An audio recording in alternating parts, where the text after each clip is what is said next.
Assalamualaikum Assalamualaikum warahmatullahi wabarakatuh.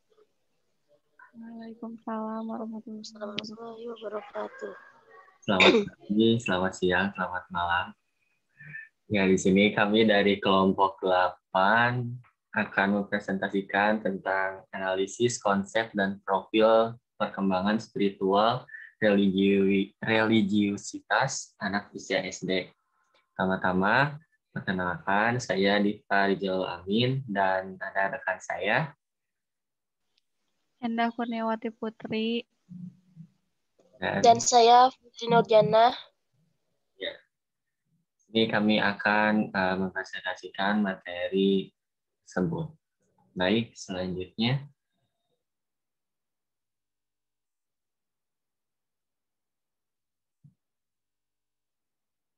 Nah, di sini ada beberapa konten pembahasan. Yang pertama itu ada pengertian spiritual, yang kedua ada pengertian religiusitas, yang ketiga ada dimensi religiusitas, yang keempat ada perkembangan keagamaan anak, yang kelima ada kecerdasan spiritual, yang keenam ada mengembangkan kecerdasan spiritual. Baik, langsung saja ke konten pembahasan yang pertama. Next. Nah, yang pertama ada pengertian spiritual.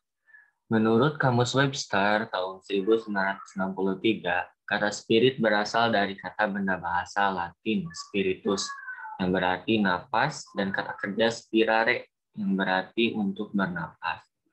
Berarti bernapas dan memiliki napas itu adalah memiliki spirit, dan untuk menjadi spiritual berarti harus mempunyai ikatan yang lebih dan bersifat kerohanian atau kejiwaan, bukan bersifat fisik, karena spiritual ini ada dalam jiwa seorang manusia, bukan sifatnya dunia atau material.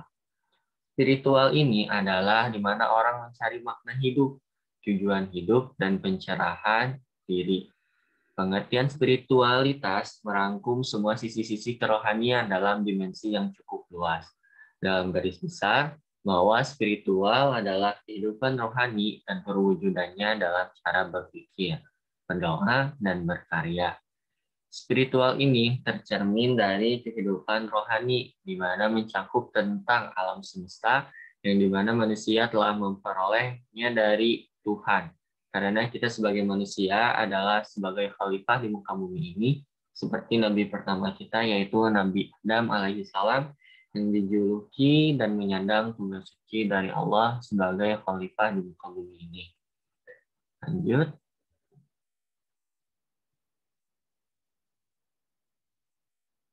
Nah, dalam pandangan yang luas bahwa spiritualitas ini adalah kebermaknaan yang tinggi, di mana berhubungan dengan spirit dan kebenaran yang abadi, yang berhubungan dengan tujuan hidup manusia atau kehidupan seseorang. Karena kalau sifatnya dunia atau materi, kita tidak akan sampai pada spiritnya. Salah satu menjadi aspek spiritual adalah mereka yang memiliki tujuan hidup yang jelas, yang terus-menerus meningkatkan kebijaksanaan dan kekuatan untuk berkehendak dari seseorang untuk mencapai kedekatan lebih dekat dengan aspek ketuhanan dan alam semesta. Nah, itu adalah pengertian dari spiritual. Baik, selanjutnya. Nah, selanjutnya ada pengertian religiusitas. Secara etimologi, religiusitas berasal dari kata religi, religion atau dalam bahasa Inggris, religi, dalam bahasa Belanda, religio, dalam bahasa Latin, dan ad-din dalam bahasa Arab. Menurut Drikarya dalam Widyanta tahun 2005, halaman 80, kata religi berasal dari bahasa Latin religio, yang akar katanya religare, yang berarti mengikat. Maksudnya adalah suatu kewajiban-kewajiban atau aturan-aturan yang harus dilaksanakan, yang kesemuanya itu berfungsi untuk mengikat dan mengukuhkan diri seseorang atau sekelompok orang dalam hubungannya dengan Tuhan atau sesama manusia serta alam sekitarnya. Nah, Nasution menyatakan bahwa agama mengandung arti ikatan yang harus dipegang dan dipatuhi manusia, Ikatan yang dimaksud berasal dari salah satu kekuatan yang lebih tinggi daripada manusia sebagai kekuatan gaib yang tidak dapat ditangkap dengan panca indera. Namun, mempunyai pengaruh yang besar sekali terhadap kehidupan manusia sehari-hari. Agama sangat mendorong pemeluknya untuk berperilaku baik dan bertanggung jawab atas segala perbuatannya, serta giat berusaha untuk memperbaiki diri agar menjadi lebih baik. Selanjutnya, nah, menurut Glock dan Stark dalam Ancok dan Suroso tahun 1995 halaman 76, mendefinisikan agama merupakan sistem simbol, sistem keyakinan, sistem nilai, dan sistem perilaku yang terlambangkan, yang semuanya itu berpusat pada persoalan-persoalan yang dihayati sebagai yang paling maknawi atau ultimate meaning. Hawari dalam Ancok tahun 1995 halaman 76 menyatakan bahwa religiusitas merupakan penghayatan keagamaan atau kedalaman kepercayaan yang diekspresikan dengan melakukan ibadah sehari-hari, berdoa, dan membaca kitab suci.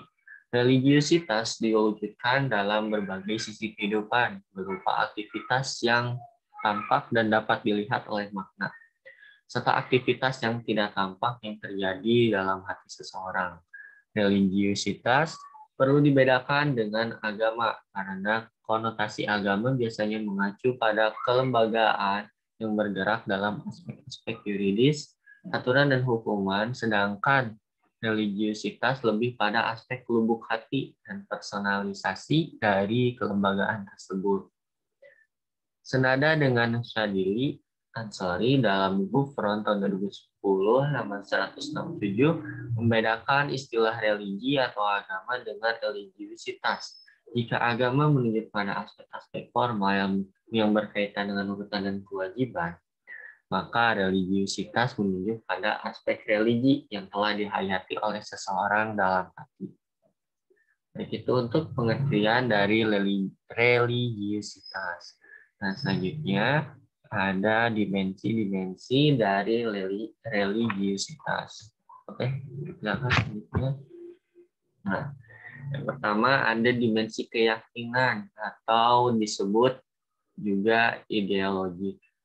Nah, dimensi ini berisi pengharapan-pengharapan di mana orang religius berpegang teguh pada pandangan teologis tertentu dan mengakui kebenaran doktrin tersebut.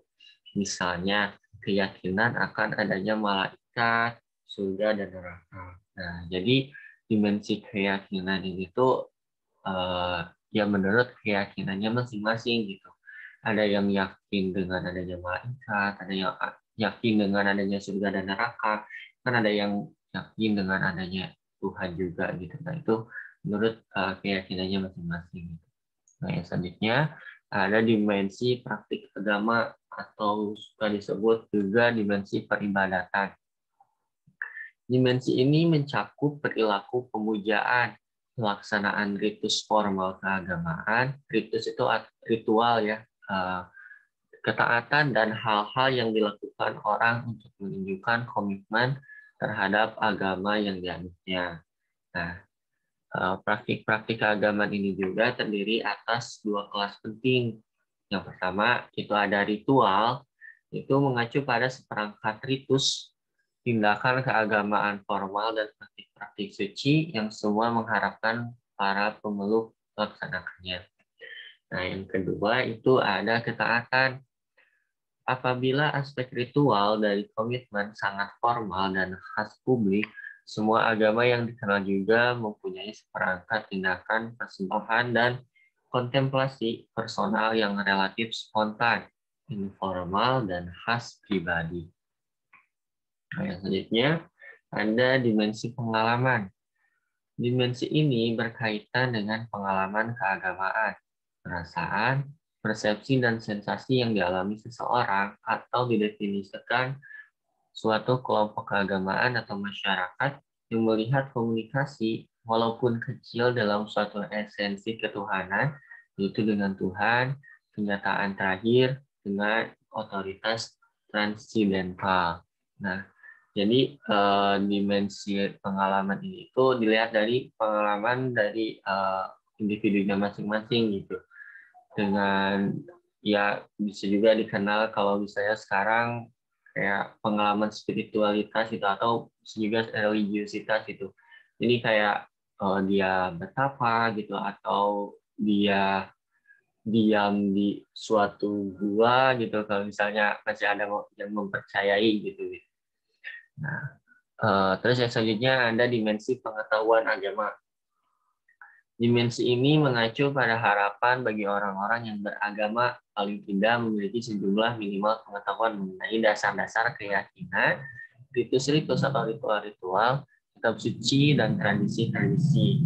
Nah, kalau ini dimensinya itu berdasarkan dengan pengetahuan, dengan logika juga gitu, dengan dikaitkan dengan logika dan mungkin penemuan-penemuan juga gitu. Nah, selanjutnya ada dimensi konsekuensi. Dimensi ini mengacu pada identifikasi akibat-akibat keyakinan keagamaan, praktik, pengalaman, dan pengetahuan seseorang dari hari ke hari. Dengan kata lain, sejauh mana implikasi ajaran agama mempengaruhi perilakunya. Nah, kalau dimensi konsekuensi ini menggabungkan dari dimensi-dimensi yang lain gitu. Nah, dengan cara melakukan dimensi-dimensi yang lain itu dalam kehidupan sehari-hari gitu. Nah, nanti di sana bakalan ketemu gitu dari dimensi keempat tadi gitu, mana yang konsekuensinya lebih banyak gitu atau lebih lebih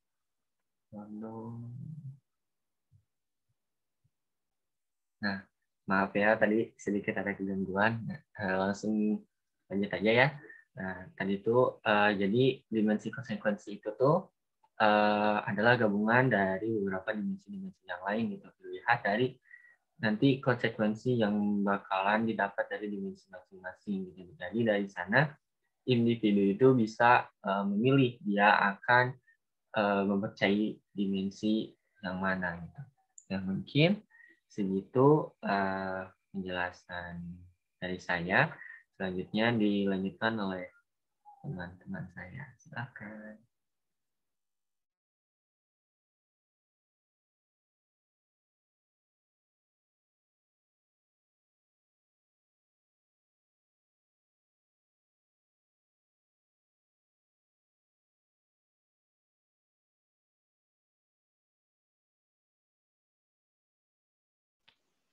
Iya, maaf ya tadi sebelumnya tiba-tiba keluar. Selanjutnya ada mengenai perkembangan keagamaan anak. Nah, menurut Raharjo 2012 halaman 27 sampai 28, perkembangan keagamaan pada anak adalah proses yang dilewati oleh seseorang untuk mengenal Tuhannya. Sejak manusia dilahirkan dalam keadaan lemah, fisik maupun psikis. Walaupun dalam keadaan yang demikian, ia telah memiliki kemampuan bawaan yang bersifat laten, yakni fitrah keberagaman. Potensi ini memerlukan pengembangan melalui orang yang lebih dewasa dan pemeliharaan orang yang lebih dewasa dan pemeliharaan yang mantap yang lebih pada usia dini. Insting keagamaan pada anak Woodward dalam Jalaluddin tahun 1990 adalah insting yang dimiliki oleh anak sejak lahir dan akan tumbuh bersamaan dengan insting sosial dan fungsi kematangan tubuh yang lainnya.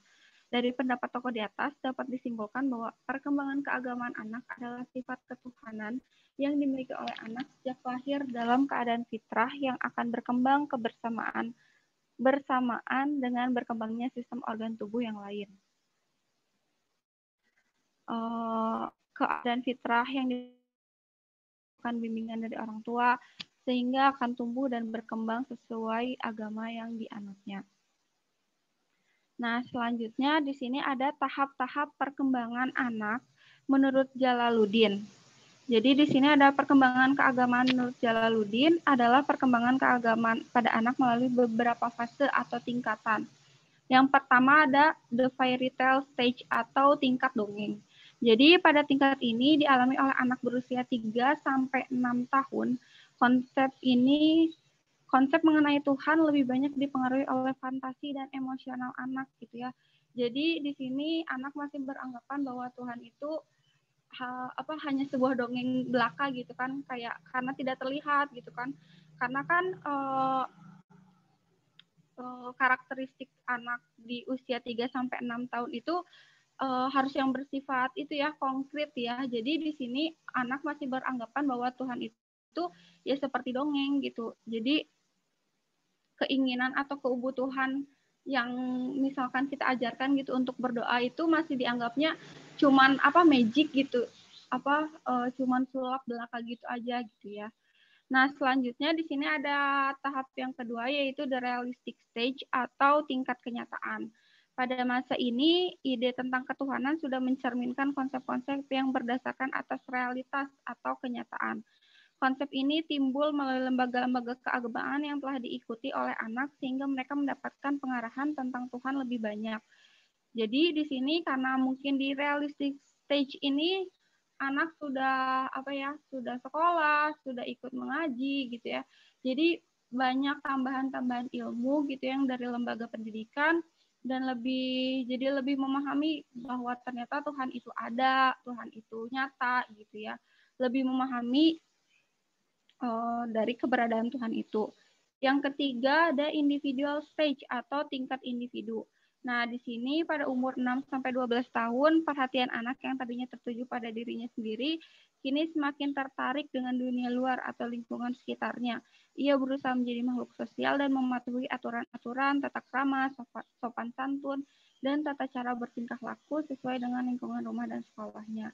Nah, kalau tadi di fase the fairy tale stage dan di the realistic stage itu masih beranggapan bahwa ya Tuhan itu menciptakan hanya untuk dirinya, anak itu sendiri gitu.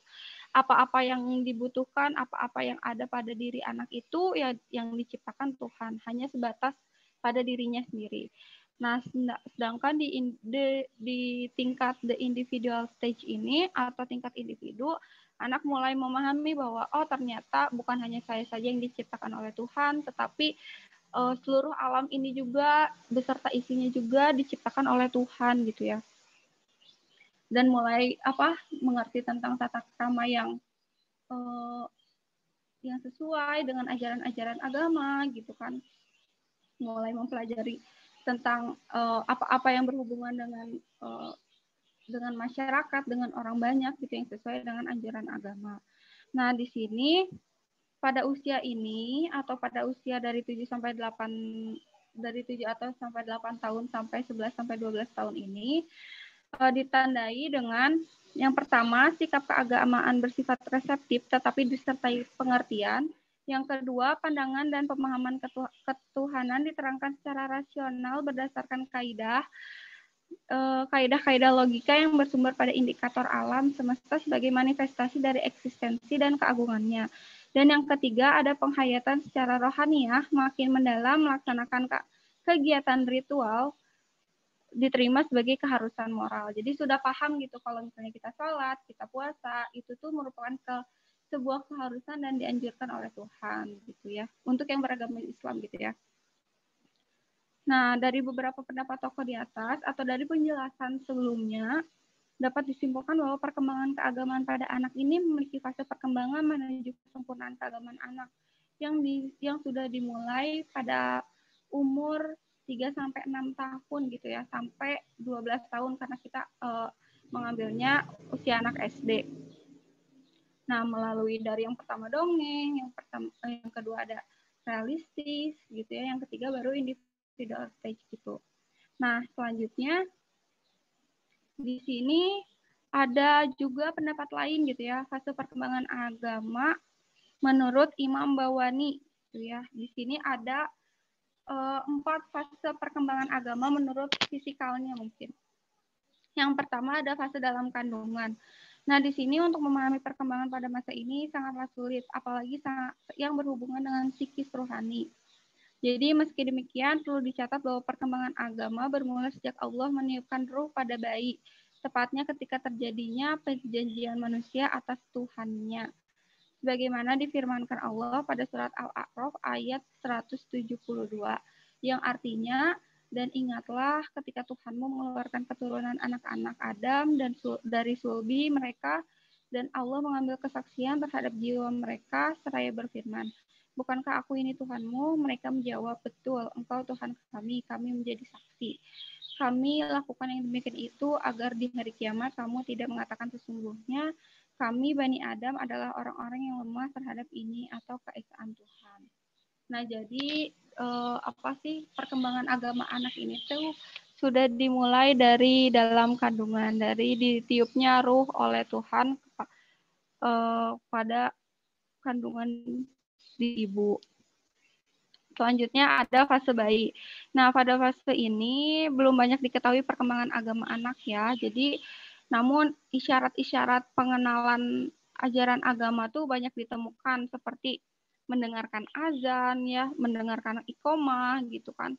Terus belajar mungkin udah diajarkan agama-agama seperti harus mengucapkan salam, selalu berdoa gitu ya sebelum melakukan satu kegiatan. Nah, yang ketiga ada fase kanak-kanak. Nah, di fase kanak-kanak ini merupakan saat yang tepat menamakan nilai keagamaan. Pada fase ini anak sudah mulai bergaul dengan dunia luar, banyak hal yang ia saksikan ketika berhubungan dengan orang-orang di sekelilingnya. Dalam pergaulan inilah ia mengenal Tuhan melalui ucapan-ucapan orang di sekelilingnya. Nah, jadi dari sini kan masa kanak-kanak mungkin usia 3-5 tahun. Nah, di sini anak-anak mulai menyerap apa-apa yang ada di lingkungannya gitu, seperti tadi mengucapkan salam gitu, membiasakan mengucapkan salam, membiasakan mengucapkan hamdalah gitu ya. Jadi anak mengikuti apa yang sekelilingnya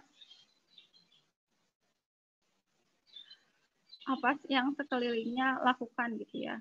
Nah, selanjutnya di sini yang keempat ada masa sekolah. Jadi di masa sekolah ini seperti yang tadi anak banyak belajar agama melalui lembaga pendidikan seperti sekolah atau di pengajian gitu ya. Itu kan merupakan lembaga pendidikan juga. Jadi lebih memahami gitu mengenai tentang keagamaan, mungkin akan lebih mendalam mengenai tentang anjuran-anjuran yang harus dilakukan atau larangan-larangan yang tidak boleh dilakukan gitu ya. Jadi lebih memahami dan lebih mendalam ini mengenai keagamaannya di masa sekolah. Nah, selanjutnya akan dijelaskan oleh teman saya. Terima kasih.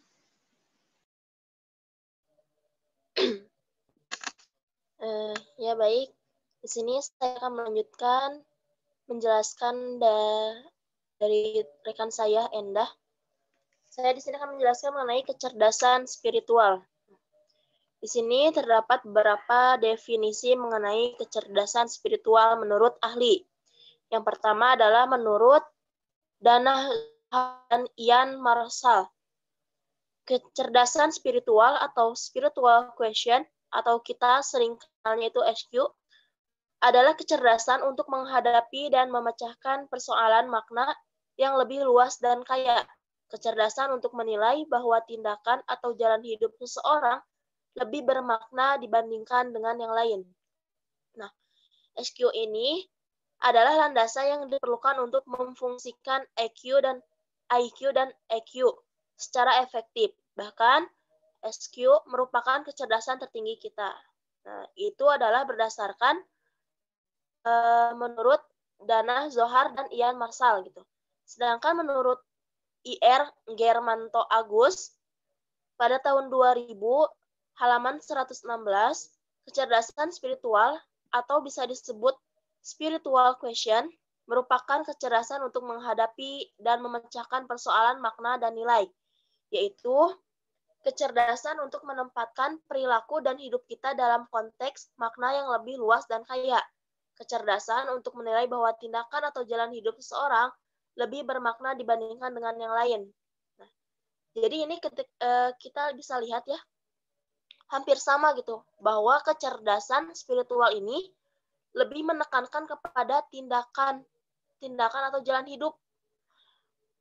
Di sini perbedaannya, kalau misalkan menurut IR Germanto ini, kecerdasan untuk menghadapi dan memecahkan persoalan makna dan nilai untuk menempatkan perilaku dan hidup. Ada menempatkan perilaku dan hidup. Tapi pada intinya sama-sama saja, yaitu lebih condong kepada tindakan dan perilaku hidup gitu. Seperti itu. Selanjutnya ada tambahan ini di sini. Kemudian menurut Zohar dalam Safitra tanpa tahun menjelaskan jika terdapat 10 kriteria yang digunakan untuk mengukur kecerdasan spiritual yang ada dalam individu. Yang pertama adalah kesadaran diri sendiri. Yang kedua adalah spontanitas, motivasi secara internal. Yang ketiga, melihat kehidupan pada visi serta berdasar pada nilai-nilai yang fundamental. Yang keempat, holistik, yaitu melihat sistem serta universalitas.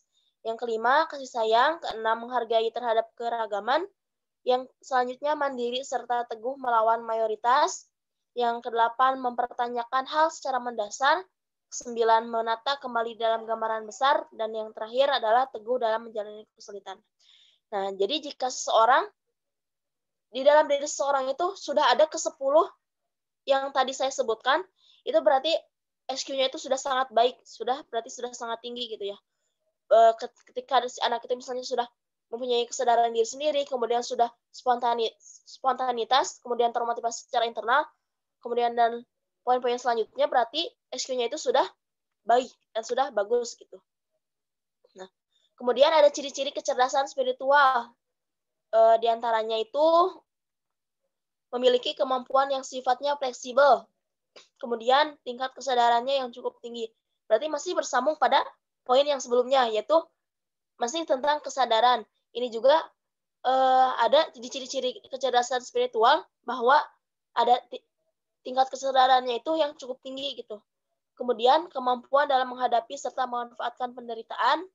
Kemudian selanjutnya kemampuan dalam menghadapi serta melampaui rasa sakit yang dilalui. Mungkin itu hanya beberapa ciri-ciri. Sebenarnya banyak sekali ciri-cirinya. Cuman ini hanya beberapa saja yang saya sebutkan.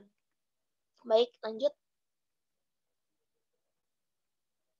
Nah, kemudian bagaimanakah cara mengembangkan kecerdasan spiritual? Nah, menurut Jalaluddin Rahmat, pada tahun 2007, halaman 68, ini terdapat 9 poin untuk mengembangkan kecerdasan spiritual. Poin yang pertama adalah, jadilah gembala spiritual yang baik bagi anak. Maksudnya seperti apa ini, gembala spiritual ini? Yaitu orang tua atau guru yang ingin mengembangkan SQ anak, haruslah seorang yang sudah mengalami kesadaran spiritual juga. Jadi jangan sampai ketika orang tua ingin mengembangkan kecerdasan spiritual anak, tetapi orang tuanya tersebut belum memiliki kecerdasan spiritual. Jadi percuma saja gitu ya.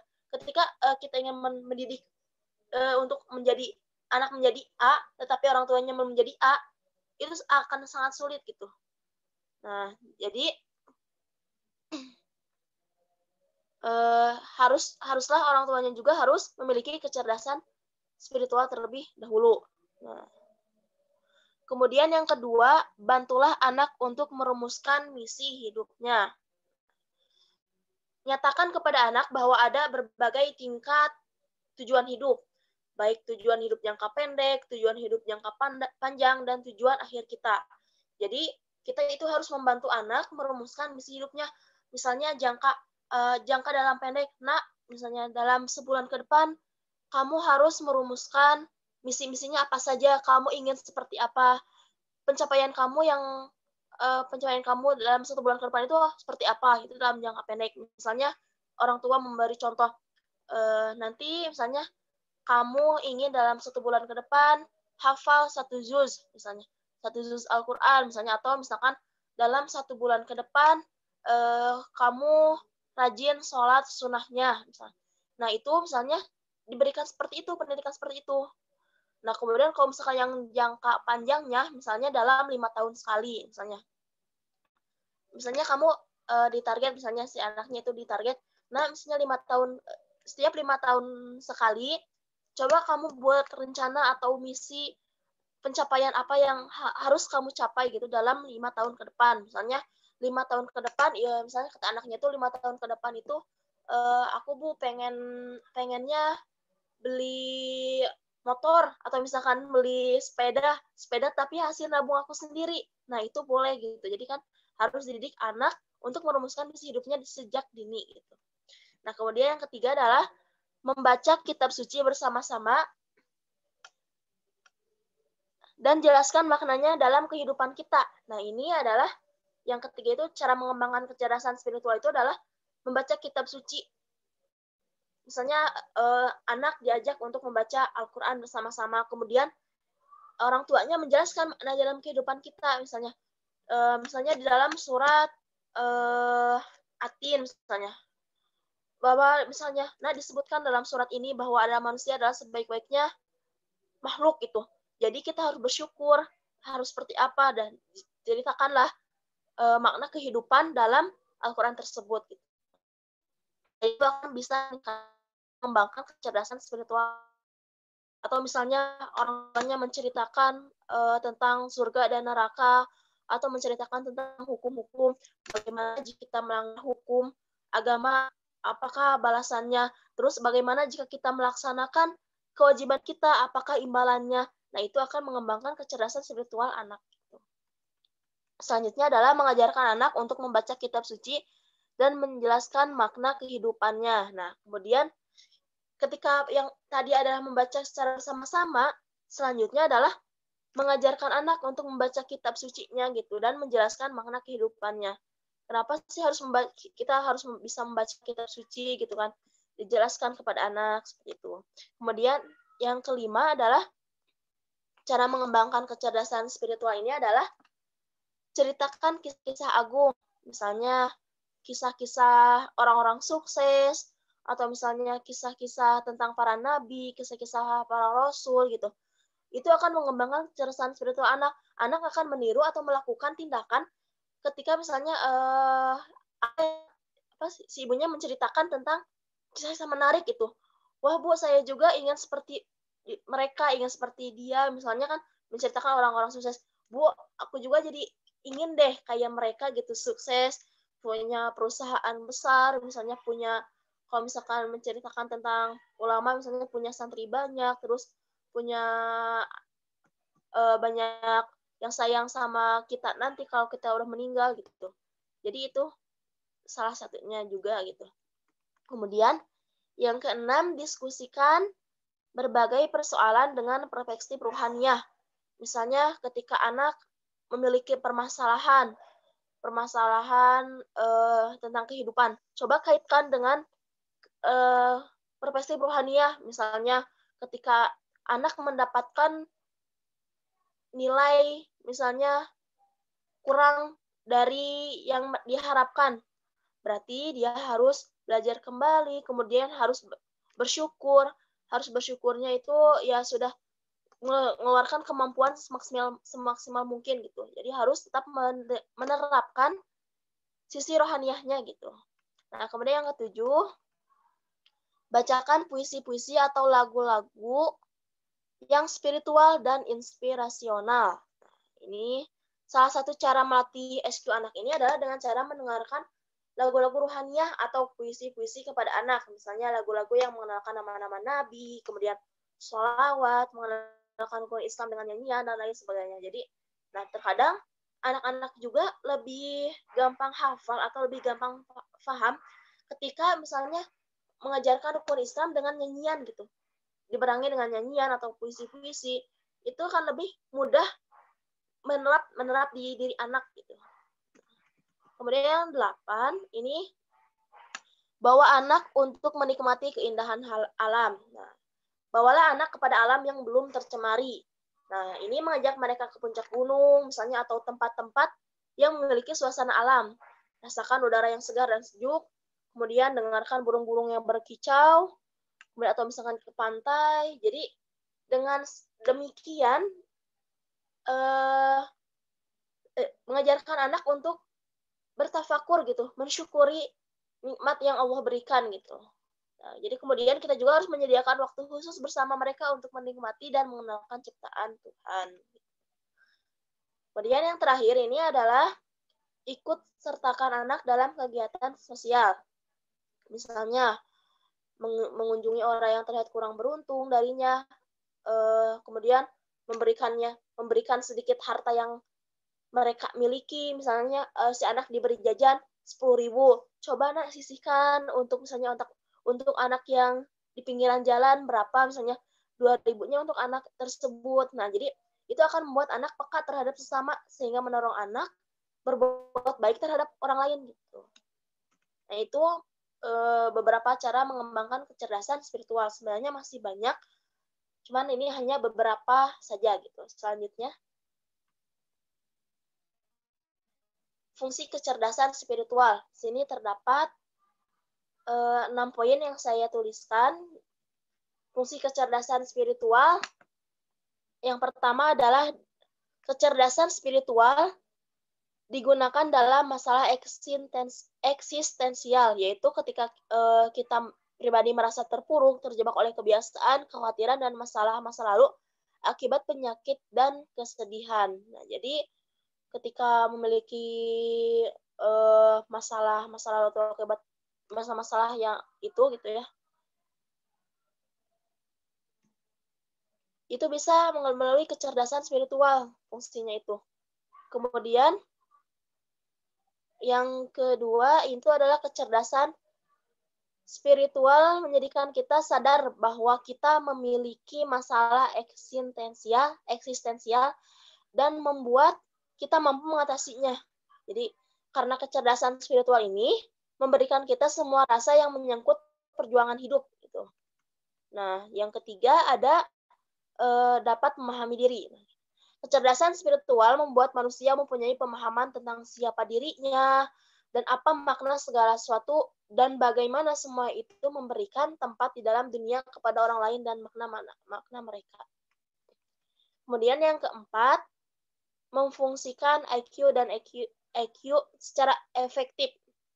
Nah, jadi kecerdasan spiritual ini sebagai landasan bagi seorang untuk memfungsikan IQ dan EQ secara efektif karena kecerdasan spiritual ini merupakan puncak kecerdasan manusia. Jadi merupakan kecerdasan paling tinggi setelah tadi dibahas yang dari awal gitu ya.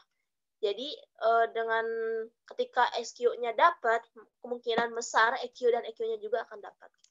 Kemudian yang kelima, menjadi lebih kreatif. Nah, kecerdasan spiritual menempatkan perilaku dan hidup manusia dalam konteks dan makna yang lebih luas dan kaya. Sehingga manusia menjadi kreatif, luwes, berwawasan luas, berani, optimis, dan fleksibel. Karena ia terkait langsung dengan problem-problem eksistensi yang selalu ada dalam kehidupan. Nah, yang terakhir ini adalah memberikan rasa moral. Maksudnya seperti apa? Jadi, kecerdasan spiritual ini dapat memberikan rasa moral, yaitu kemampuan menyesuaikan aturan yang kaku dibarengi dengan pemahaman sampai batasnya. Karena dengan memiliki kecerdasan spiritual, memungkinkan seorang bertanya, apakah saya ingin berada pada situasi ini atau tidak gitu kan. Intinya kecerdasan spiritual ini berfungsi untuk mengarahkan situasi. Selanjutnya. Nah, kemudian ada beberapa faktor-faktor yang menghambat kecerdasan spiritual.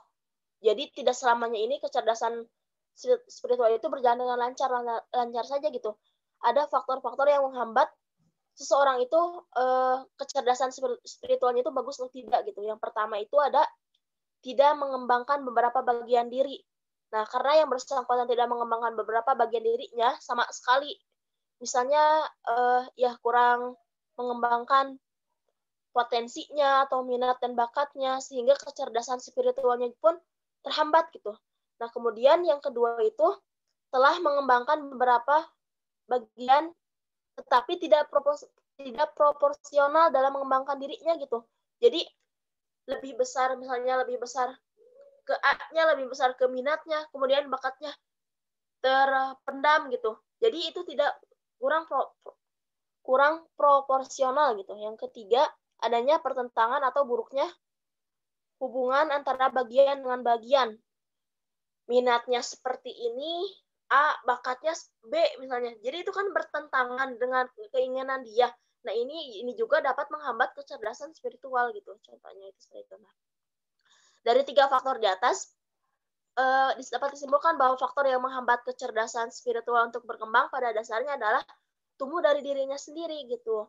Jika seseorang ingin menumbuhkan kecerdasan spiritualnya, maka dia harus berusaha dan melakukan dengan cara-cara yang sistematis serta dilakukan dengan terus-menerus. Jadi jangan berhenti di situ saja, tetapi harus terus-menerus dan berasal dari dirinya sendiri. Nah, dengan demikian tidak menutup kemungkinan kecerdasan spiritual akan tumbuh dan berkembang dengan baik di diri orang itu. Gitu. Ya, mungkin hanya sekian yang dapat saya dan rekan-rekan saya sampaikan.